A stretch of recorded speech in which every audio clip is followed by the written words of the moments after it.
empezar. Soy Nacho Grande, clavario mayor del Altar Playa y director de Cáritas Diocesana de Valencia.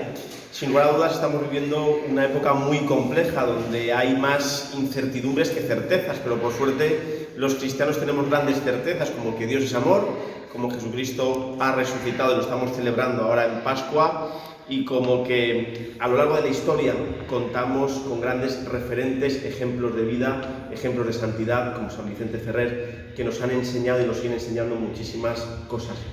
Paco Atienza, nuestra honorable clavariesa, siempre insiste en que los vicentinos tenemos que vivir una de las virtudes inherentes a los cristianos, que es el ejercicio de la caridad.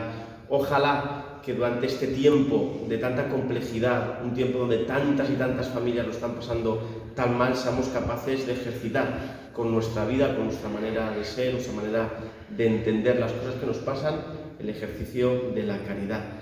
Un ejercicio de la caridad que este Altar Playa intentamos de manera discreta, sencilla y muy humilde ejercitarlo a diario.